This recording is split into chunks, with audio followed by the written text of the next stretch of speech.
Okay, to start off, you want to start with a clean chain.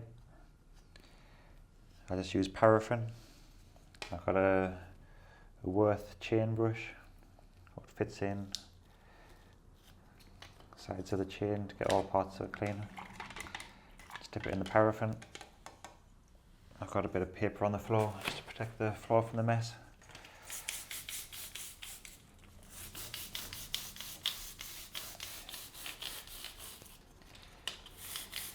Let's just keep going like this to all angles.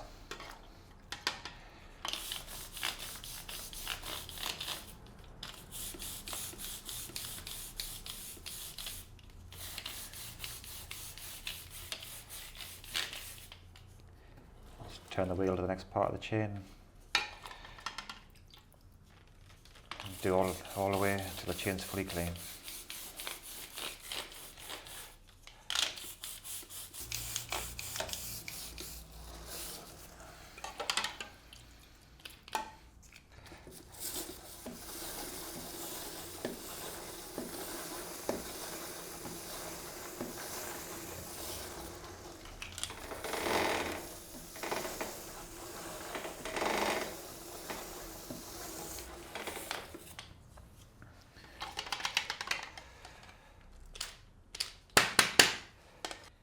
That's with the chain all brushed. Just get some clean rags. Let's dry the chain off.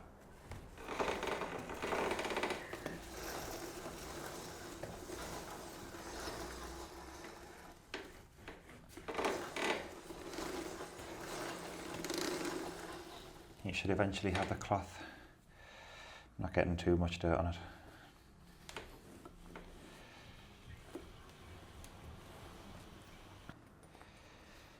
So adjusting the free plate, I use a steel ruler. Let's put it up onto the swing arm, hit the centre of the chain. You want to find the tight spot. The chain's got one. Mine's about the same all the way around. You want to move the chain up and down because they don't want to link.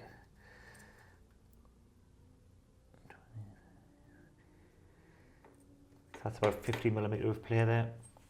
You want 20 to 30 millimetres. So to adjust it, let's loosen the axle nut off.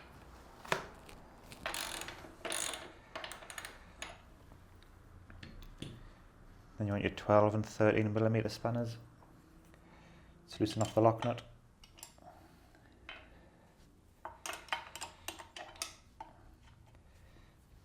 Do that on both sides.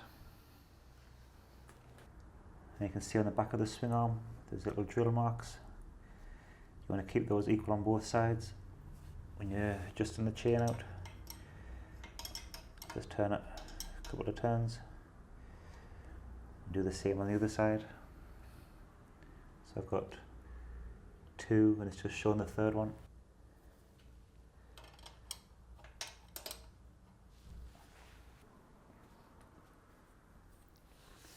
And give it another measure. 10, 20, 30, 40 millimetres now. Just say that I am doing this on the centre stand. I find when you put the bike on the floor, which is how it's supposed to be measured, the chain does tighten a bit. So if you set it to 30 millimetres, it'll be about right when it's down on the floor.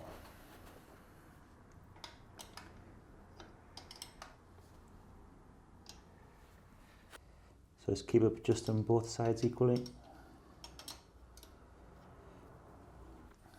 Keep checking.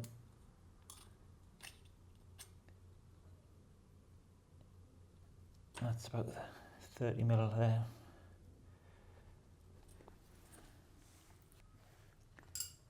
Tighten up the lock nuts. I think the torque for these is 20 Newton meters.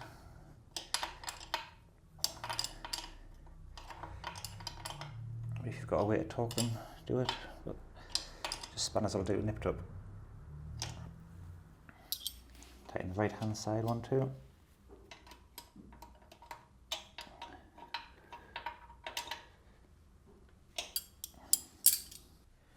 And what I do now is just put the spanner in the chain like that. It just stops the axle from moving at all.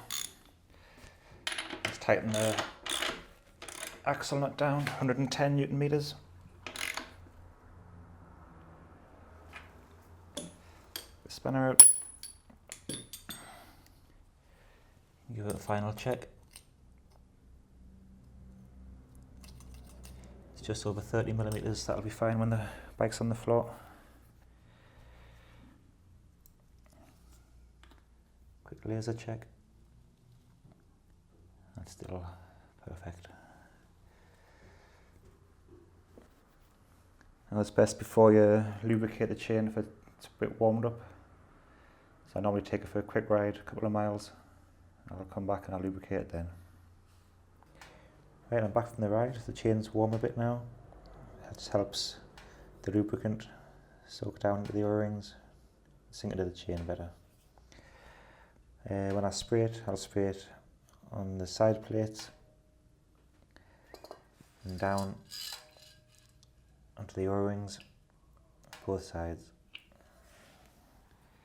What I do is I run the bike, I hold the clutch, put it in first gear, to let it out slightly so it moves, so you can get it all smooth, even coat.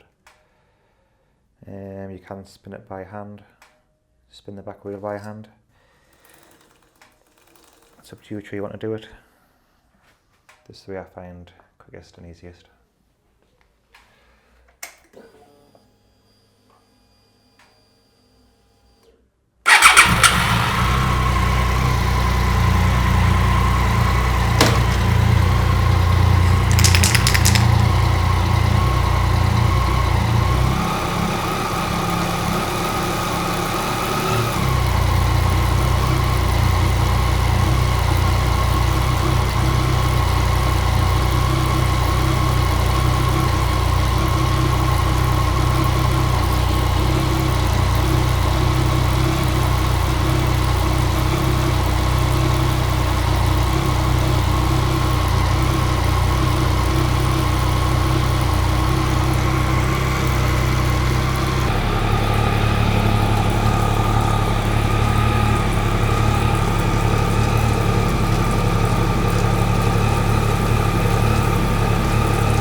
Okay, so that's the chain lubricated, it's a nice even coat.